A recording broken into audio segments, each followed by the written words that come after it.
Welcome to Mahir Trading Live. Assalamualaikum warahmatullahi wabarakatuh. Selamat datang kembali di channel Mahir Trading Live. Pembahasan pada kali ini adalah Fibonacci retracement. Jadi mohon dibantu like, subscribe, komen, dan share agar channel ini dapat berkembang. Kita menuju slide. Bagi Anda seorang trader forex, pastinya Anda sudah tidak asing lagi dengan nama Fibonacci retracement. Fibonacci menjadi salah satu indikator populer baik di kalangan trader forex maupun komoditi, karena alat analisis ini dapat memberikan sebuah informasi semacam level support and resistance yang tidak dimiliki oleh indikator forex lainnya. Cara menggunakan Fibonacci retracement sendiri ini cukup mudah. Indikator ini akan menyorot area di mana pullback dapat berbalik arah menuju ke arah tren, dan kemudian membantu mengkonfirmasi entry point jika menggunakan strategi trading trend. Secara umum, Fibonacci membantu trading dengan mengisolasi pullback saat akan berakhir dan memanfaatkan situasi seperti ini. Anda akan mendapatkan perkiraan entry point untuk segera mengambil peluang.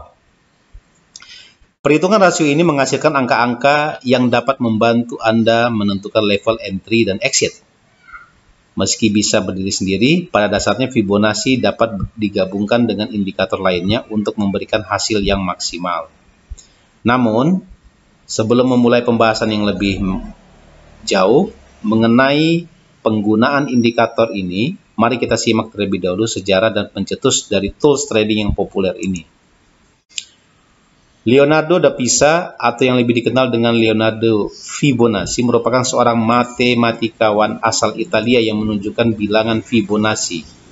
Ia juga terkenal karena perannya yang dalam mengenalkan sistem penulisan dan perhitungan bilangan Arab, algoritma ke dunia Eropa.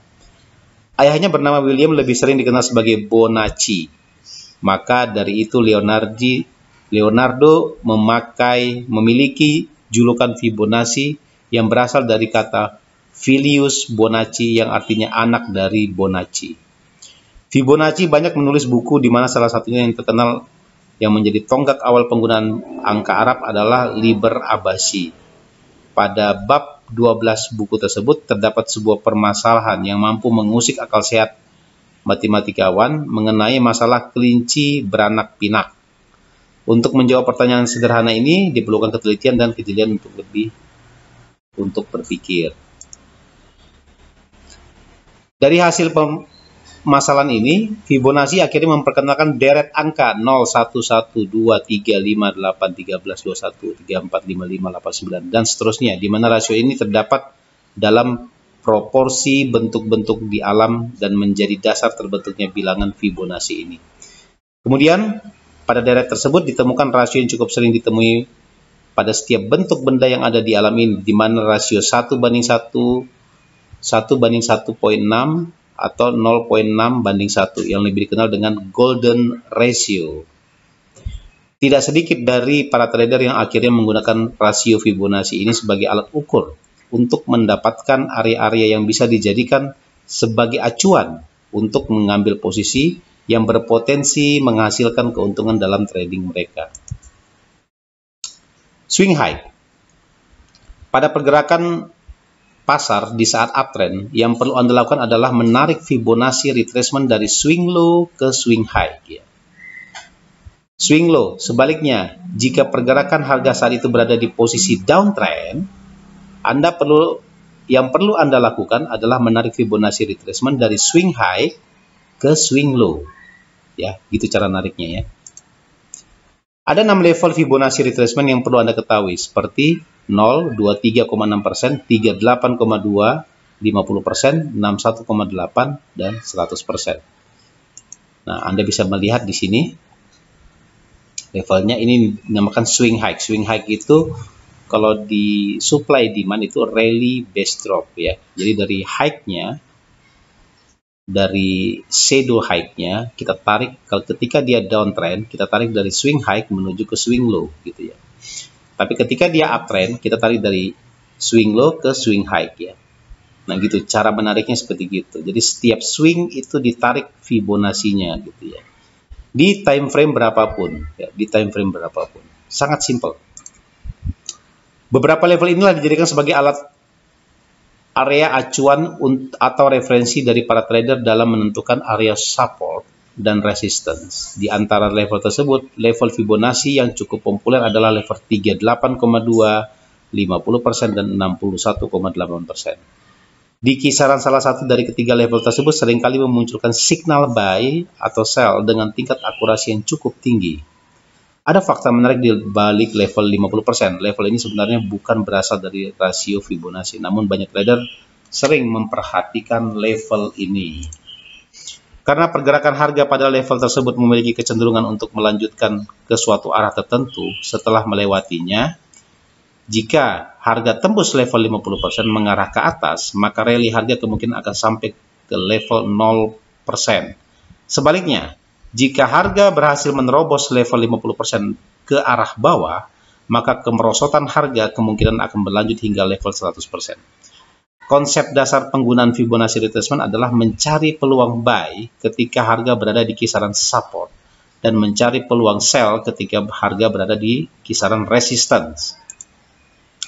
Strategi seperti ini mirip dengan bonds trading yang menunggu pullback hingga ke area referensi dan mencari apakah ada konfirmasi signal buy atau sell.